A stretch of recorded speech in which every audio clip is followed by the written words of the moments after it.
You're watching the TC MMA podcast. Now, middleweight division main event. Got Pulyaev 8-2, taking on Liam Anderson 6-2, Russia versus USA. And interesting main event when both guys got 2 losses in 10 fights or less. But these are big guys, and you expect them to have power at 185. You know, like if I was a UFC fighter, I'd have to drop 15, 20 pounds to make middleweight, but that would be my weight division. I look at some of these guys and they're huge. I'm like, man, I'll get crushed.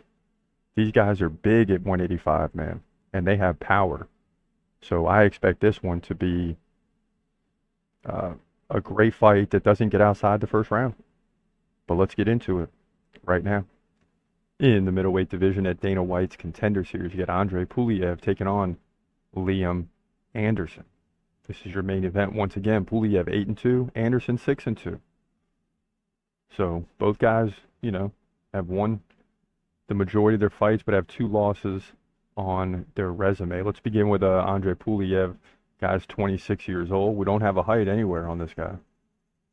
In his 8 wins, he's got 5 KOs, 2 submissions, 1 decision. He lost once by KO and once by decision.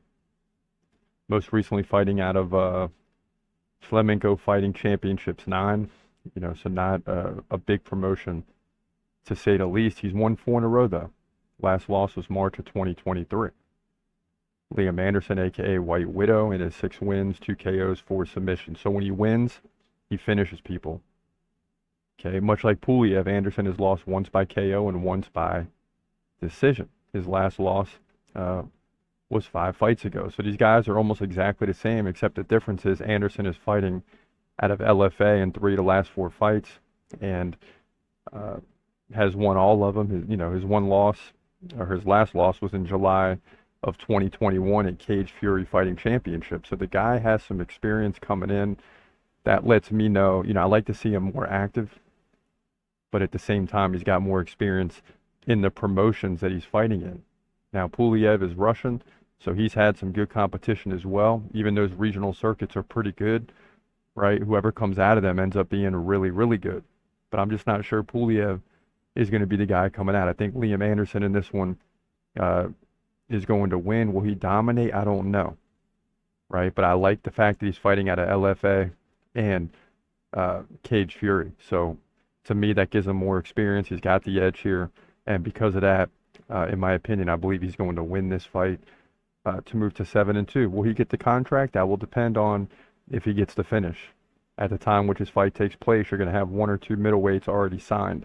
So Liam Anderson has got to do a good job in this fight, and he will. Middleweight division, Dana White's Contender Series. So there you go. It's going to be a good one, right? I'm really not sure either guy should get the contract, but the bottom line is at least they've put together some wins. They're these are both guys that started out their career slow and have picked it up, right? So when I look at the records 8-2 and 6-2, I say, really? We're gonna have a 9-2 guy or a 7-2 guy in the UFC? I mean, that's okay. You'd like a little more experience, but the bottom line is it's what have you done for me lately? And both of these guys have done some.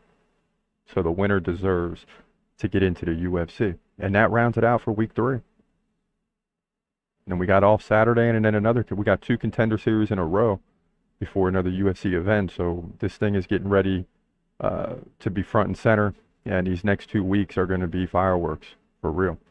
He's gonna fight, he's gonna fight. Hold your breath till the end of the night. Last fight of call, UFC at its height. Bringing that thunder with all his might. Saying, step up, wanna fight? Hold up, think twice. Gladiator, assassin, reckless, no abandon. Walk through that cage, he'll leave your ass stranded.